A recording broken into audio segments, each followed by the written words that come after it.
Hello student, welcome to our YouTube channel commerce proficiency. आज की class में concept cover करेंगे diminishing return to a factor या फिर लॉ ऑफ डिमिनिशिंग रिटर्न के बारे में। इसे लास्ट क्लास में हमने कवर किया था constant return to a factor के बारे में। अगर अभी तक आपने लास्ट क्लासेस नहीं अटेंड की कीजिए ताकि आपकी स्टडी में कंसिस्टेंसी बनी रहे। अगर अभी तक आपने मेरे चैनल कॉमर्स प्रोफिशिएंसी को सब्सक्राइब नहीं किया, सब्सक्राइब कीजिए ताकि जब भी मैं न्यू वीडियोस अपलोड करूं सबसे पहले नोटिफिकेशन आपके पास जाए, आप वीडियोस को सबसे पहले देखें और आपकी स्टडी बूस्टअप हो। Diminishing return to a factor या फिर लॉ ऑफ डिमिनिशिंग रिटर्न क्या कहते हैं कि जो फैक्टर से रिटर्न मिल रहा है वो क्या हो रहा है, डिमिनिश हो रही है, यानी कि डाउन जाती जा रही है। कि जब हमने ऑप्टिमम यूटिलाइजेशन के बावजूद, यानी कि जितना फिक्स्ड और वेरिएबल फैक्टर का प्रोपोर्शन होना चाहिए उसके बावजूद भी हमने वेरिएबल फैक्टर की यूनिट को बढ़ाया तो उससे टोटल प्रोडक्ट बढ़ा जरूर है, लेकिन टोटल प्रोडक्ट के बढ़ने की रेट क्या हो जाएगी, डिमिनिशिंग हो जाएगी।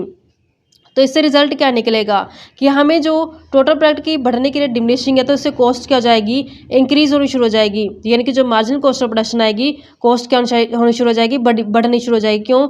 रीज़न ये रहता है बच्चों कि जैसे हम आपको एग्जाम्पल देते हैं, मान लो कि हमने जितनी लेबर की ज़रूरत चाहिए थी हमें फिक्स फैक्टर के ऊपर, चाहे वो हमने फिक्स फैक्टर एग्रीकल्चर सेक्टर के ऊपर ले लो लैंड, अगर हमने इंडस्ट्रियल सेक्टर के ऊपर लेना है मान लो मशीनरी, तो जब हमने लिमिट से ज़्यादा वेरिएबल फैक्टर को बढ़ाया, जिससे मतलब एग्जांपल मैं लेबर का ले रही हूँ, लेबर वेरिएबल फैक्टर के अंदर आती है। अगर हमने लेबर को नंबर ऑफ यूनिट को बढ़ाते गए हैं, लिमिट से ज़्यादा बढ़ा दिया, तो रिजल्ट क्या निकलेगा, जब ज़रूरत से ज़्यादा लेबर हो जाएगी तो आपस में वो बातचीत करनी शुरू कर देंगे, काम इतना नहीं करेंगे जिससे, लेकिन उसकी जो मजदूरी देनी पड़ेगी, मजदूरी का खर्चा जो होता है वो जरूर बढ़ जाता है। तो जिससे कॉस्ट क्या होती है, बढ़ जाती है, लेकिन जो उसका आउटपुट होता है वो उतना है जो नहीं बढ़ पाता। तो इस कारण से जो टोटल प्रोडक्ट होता है वो डिमिनिशिंग रेट से बढ़ना शुरू हो जाता है और जो हमारे पास मार्जिनल कॉस्ट ऑफ प्रोडक्शन होती है वो बढ़नी शुरू हो जाती है।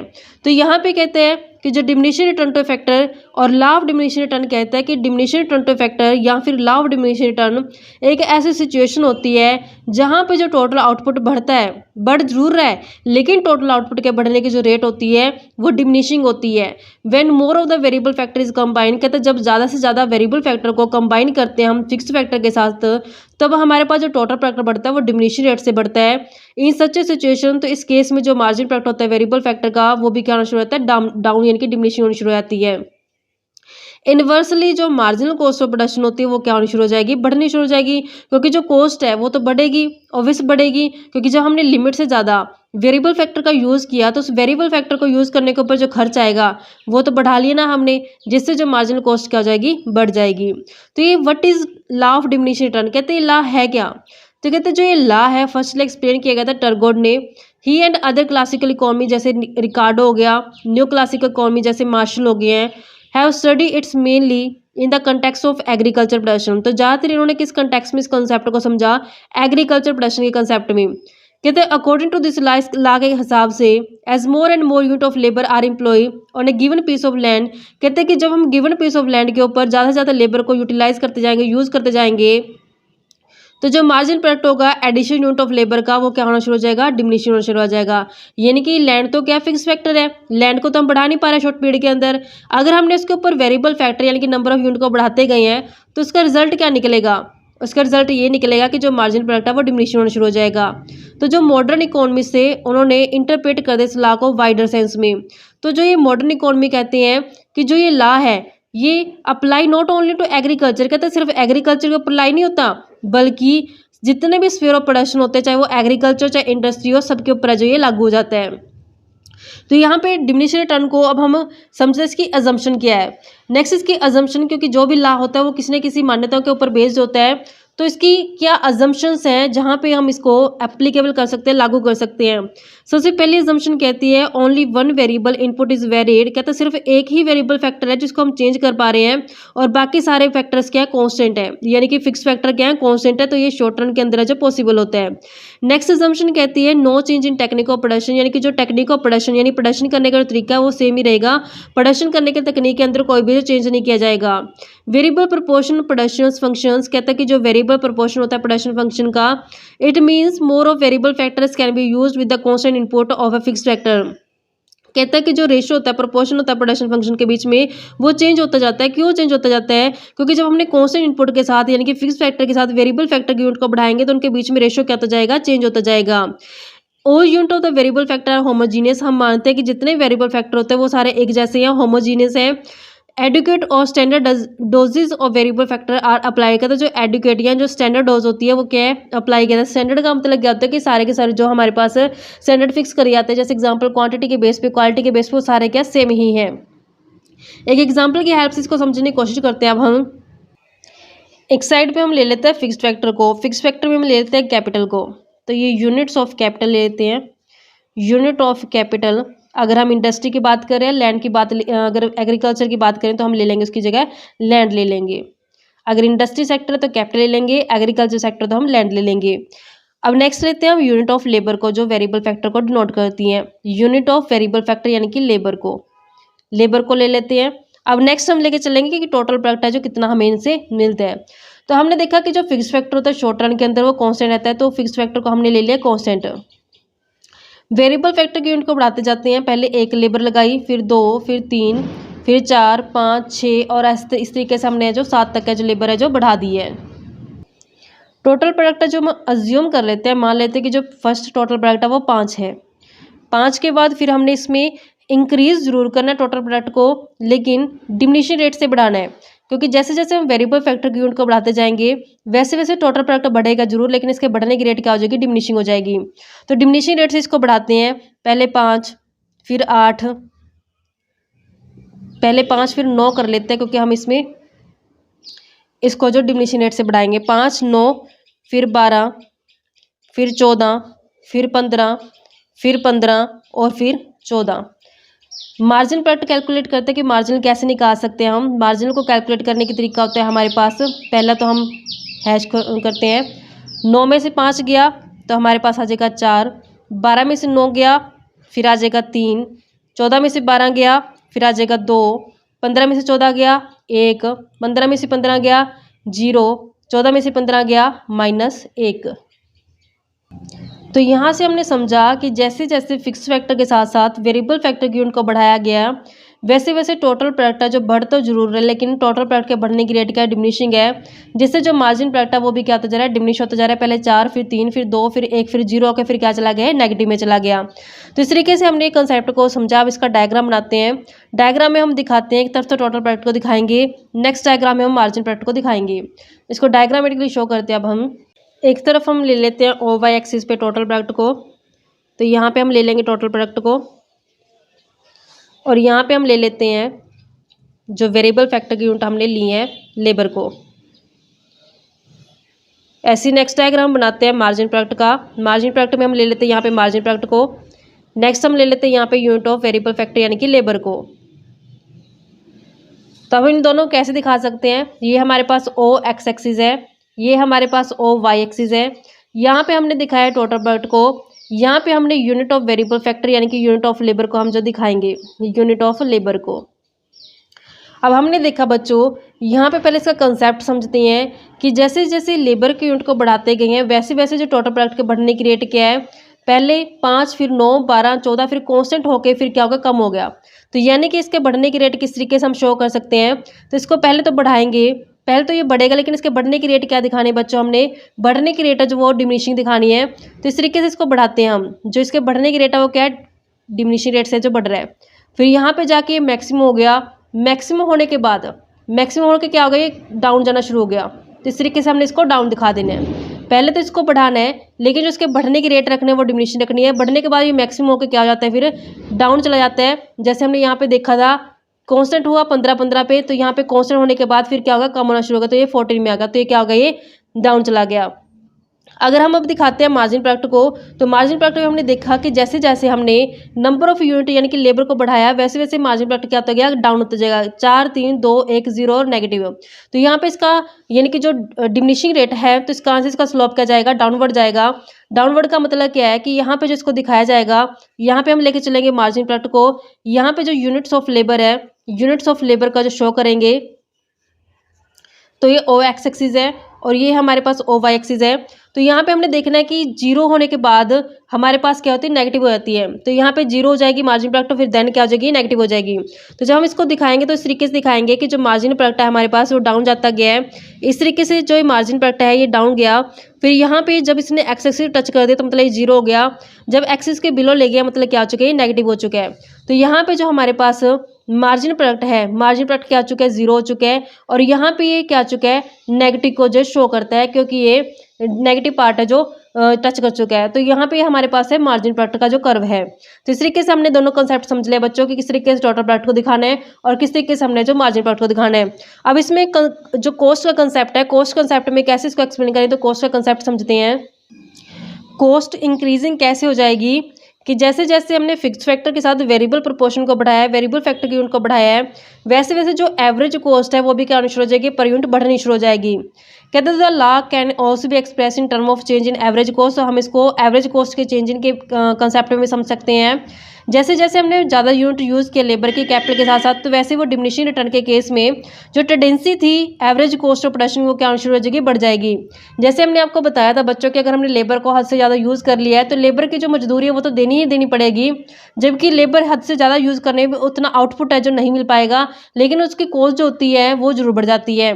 तो एवरेज कॉस्ट जो होती है वो इंक्रीज होनी शुरू हो जाएगी। That is why in term of cost कहता है, अगर इसको टर्म ऑफ कॉस्ट के कंसेप्ट में समझे तो ये ला क्या कहलाता है, लॉ ऑफ इंक्रीजिंग कॉस्ट है जो हम इसको बोल सकते हैं। इसका एग्जांपल लेके हम समझते हैं इसको।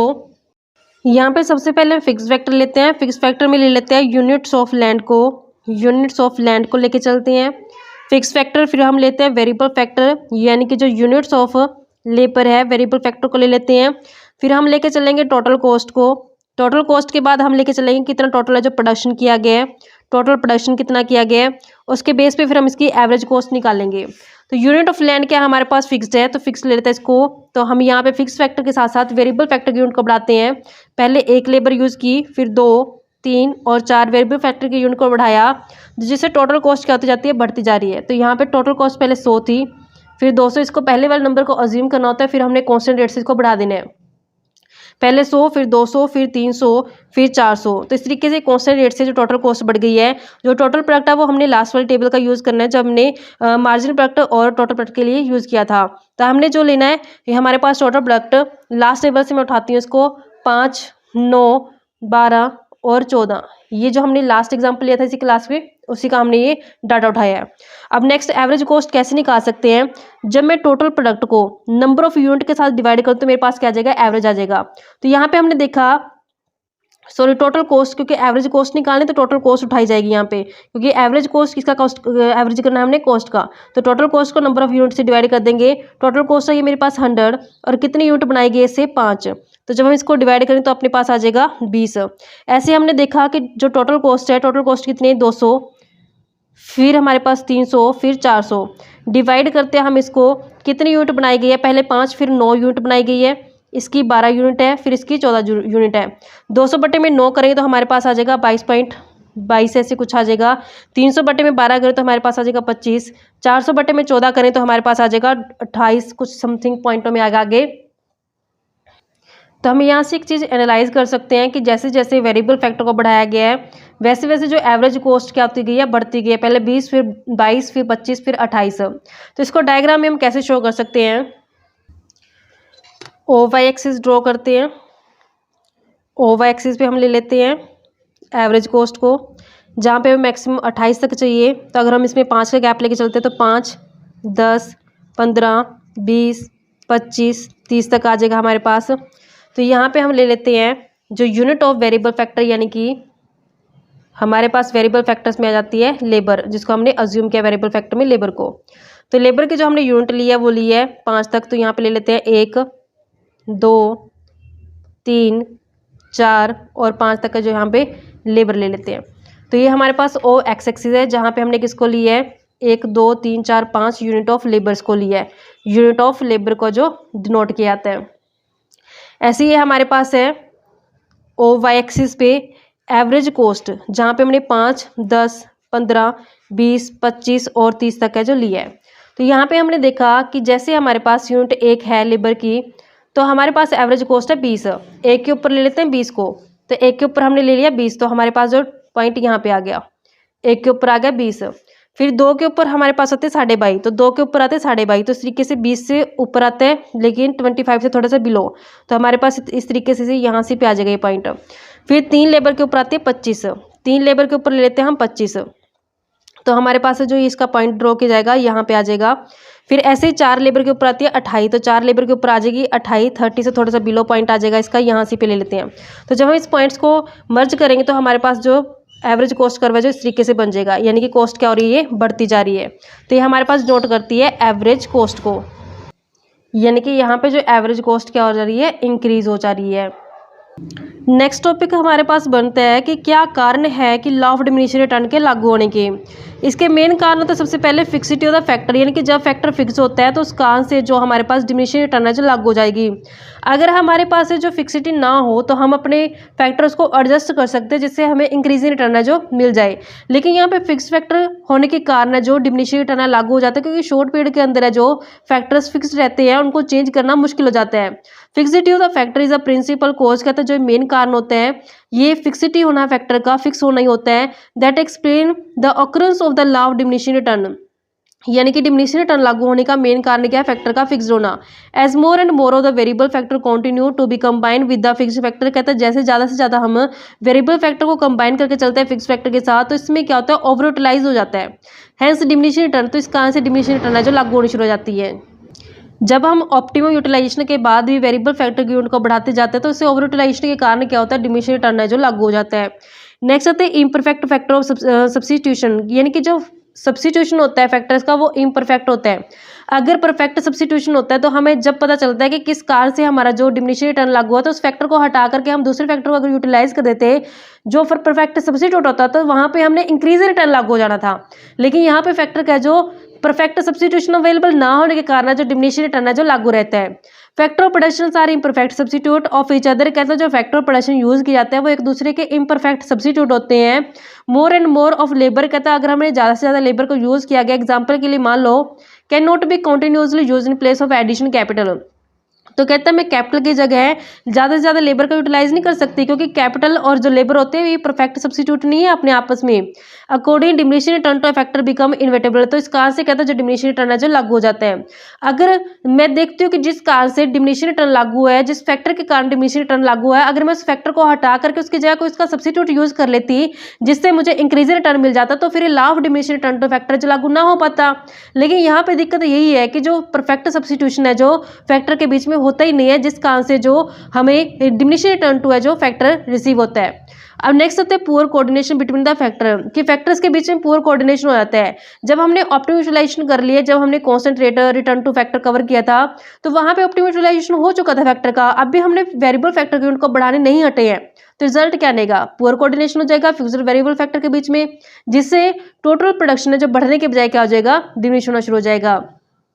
कॉन्टिन्यूसली इंक्रीज एप्लीकेशन, कहता है कि जब मैं लगातार बढ़ाती जा रही हूँ वेरिएबल फैक्टर की यूनिट को फिक्स फैक्टर के साथ साथ एक पॉइंट लिमिट क्रॉस होने के बावजूद भी मैं नहीं हट रही हूँ, आइडियल फैक्टर रेशो के बावजूद भी हम नहीं हट रही हैं वेरिएबल फैक्टर की यूनिट को बढ़ाना, इससे रिजल्ट क्या रहेगा कि पुअर कोऑर्डिनेशन हो जाएगा फिक्स और वेरिएबल फैक्टर के बीच में, क्योंकि जो बढ़िया कोऑर्डिनेशन कहाँ हो चुका है, कांस्टेंट रिटर्न टू फैक्टर के बीच में हो चुका है, जहाँ पे उसकी मैक्सिमम लिमिट तक जो पहुंच चुका है टोटल प्रोडक्ट। अगर उसके बावजूद भी है जो वेरिएबल फैक्टर को बढ़ाया जा रहा है तो इससे रिजल्ट नेगेटिव ही मिलेंगे, जो हमारे पास मार्जिन प्रोडक्ट है वो डिमिनिश होता जाएगा।